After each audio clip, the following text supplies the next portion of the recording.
Magandang araw po sa ating lahat. Naimbag nga aldaw kanya tayo amin. Solve po lang natin itong isang problem na ito. And hopefully meron tayong karagdagang matututunan. Hindi lang yung mag-solve ng problem, kundi yung mag-analyze ng problem. At ma-relate din natin ito dun sa practical applications. Let's read the problem. Find the resistance of the load which takes a power of 5 kilowatts from a DC shunt generator whose external characteristic is given by the equation V equals 250 minus 0.5 IL. Ang hinahanap po natin dito ay ang resistance ng load. At ang load na ito, it draws a power of 5 kilowatts from the generator. Kung i-analyze natin yung problem, meron po siyang binigyan na equation which actually describes the voltage of the load. Explain lang po natin yung problem na ito. Hindi na po natin kinakailangang i-drawing yung diagram ng DC shunt generator. Since ang pinag-uusapan na lang po natin dito ay yung kanyang external characteristic. So halimbawa meron tayong isang generator at meron din po tayong isang load na ang load na ito ay 5 kilowatts. At sabi niya ang external characteristic nito ay given by the equation V equals 250 minus 0.5 IL. So yung IL, ito po yung load current natin. Ang V na nakalagay po dito, ito po yung voltage ng load natin. So para hindi tayo malito, let us say that this is VL, load voltage. Yung tinutukoy naman po niyang 250 dito, this is actually 250 volts. Ito po yung terminal voltage ng ating generator. So nandito po yan, 250 volts. Yung tinutukoy naman po niyang 0.5 dito, ito po ay 0.5 ohm. Ang sinasabi ng problem natin, ang feeder conductors po neto ay hindi negligible ang line resistance. Ibig sabihin sa may feeder conductors po neto, yung kada isang linya dito ay merong 0.25 ohm na resistance. Yung 0.5 ohm po dito, hindi po ito yung armature resistance ng circuit natin. Kasi nga, sinabi po niya external characteristic po. Ibig sabihin mula doon sa terminal ng generator natin, doon na po ito sa labas. Karamihan po kasi ng mga problems na na-encounter natin, ang line resistance ng feeder conductors ay negligible. Although may mga pagkakataon na makaka-encounter tayo ng mga problems wherein yung line resistance ng feeder conductors ay hindi negligible. May mga installations po kasi na yung generator ay malayo yung kanyang location doon sa load. Hindi katulad doon sa mga usual na problems na na-encounter natin, ang sinasabi po nila, malapit lang yung location ng generator doon sa load. Kaya nagiging negligible ang resistance ng feeder conductors. May mga pagkakataon din naman na kahit malayo yung generator dun sa kanyang load, pero kung i-consider natin yung line resistance ng feeder conductors, pwede na natin silang sabihin na negligible.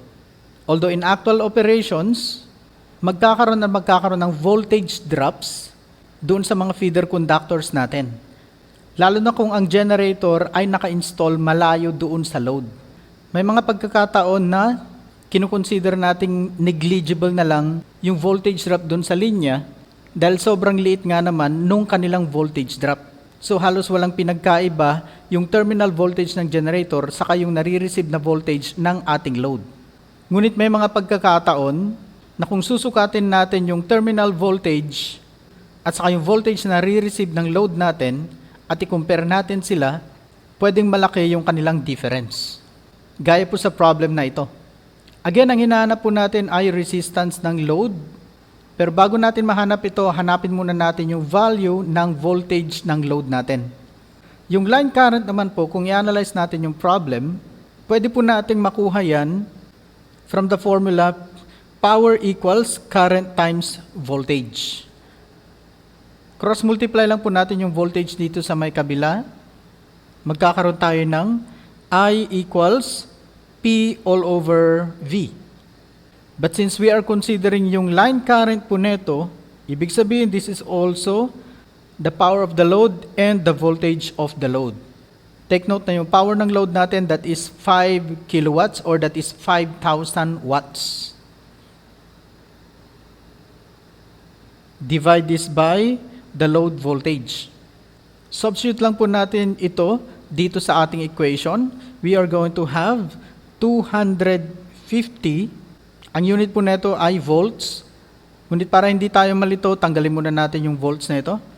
Minus 0.5 ohms po ito. Pero para hindi po muna tayo malito, tanggalin po muna natin yung unit niyang ohms. Multiply this by 5,000 watts. Tanggalin po muna natin ulit yung watts na ito para hindi tayo malito. Divide this by VL. So this is VL equals 250 minus 0.5 times 5,000. Divide this by VL. Simplify lang po natin ito. VL equals 250 minus 0.5 times 5,000. This is 2,500. Divide this by VL. Kunin natin yung common denominator po ng dalawa. Siyempre, that is VL. Simple algebra na lang po ito. 250 VL minus 2,500.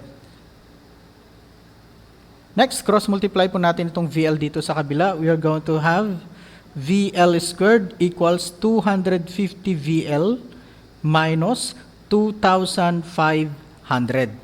Transpose natin itong dalawa dito sa kabila. Magkakaroon tayo ng VL squared minus 250 VL plus 2,500 equals 0.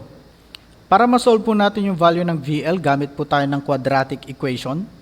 So VL equals negative B plus or minus square root of B squared minus 4AC. Divide this by 2A. Ang value ng A, that is 1. Ang value ng B, that is negative 250. At ang value naman ng C, that is 2,500. So substitute natin yung mga values. Negative 250 po dito, yung B. So ibig sabihin, magiging positive po kasi negative times negative equals positive. So positive 250 plus or minus square root of 200 or negative 250 squared minus 4. Ang value ng A po natin ay 1.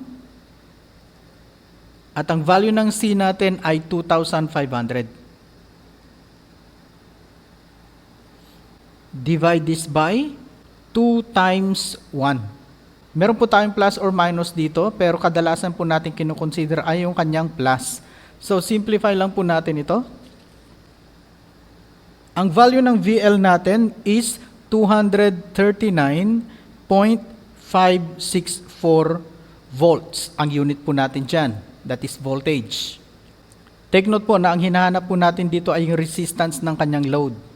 Pwede natin gamitin yung Ohm's law, pero kinakailangan muna nating hanapin yung value ng IL.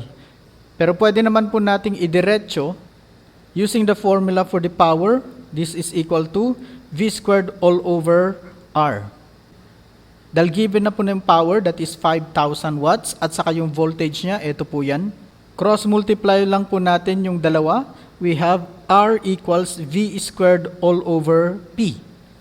Substituting the values, 239.564 volts squared, divide this by 5,000 watts. So ang value po ng RL natin ay 11.478 ohms.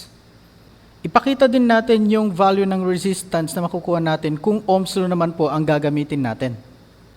Siyempre, using Ohm's law, I is equal to V all over R. Cross-multiply lang po natin yung current sa resistance. Meron tayong R equals V all over I. Siyempre, load voltage, load current, and load resistance po natin dyan.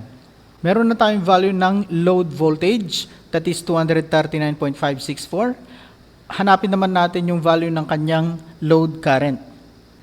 For load current, ito na po yung formula natin. So that is 5,000 watts divided by load voltage. So load current, we have 5,000 watts. Divide this by 239.564 volts. Ang value po nito ay 20.2 871 amperes. Substitute na lang po natin yung values dito. We have RL equals 239.564 volts. Divide this by 20.871 amperes. At ang makukuha po nating value dito ay 11.478 ohms din po. Hopefully meron po tayong natutunan sa ngayon. Tandaan po natin palagi ang pinaka-importante po dyan ay naiintindihan natin yung mga sinosolve natin. Hindi lang po yung kaya nating mag-solve ng mga computations. Yan lang po muna sa ngayon. Maraming salamat po. Magandang araw po sa ating lahat. Naimbag nga aldaw, kanya tayo amin.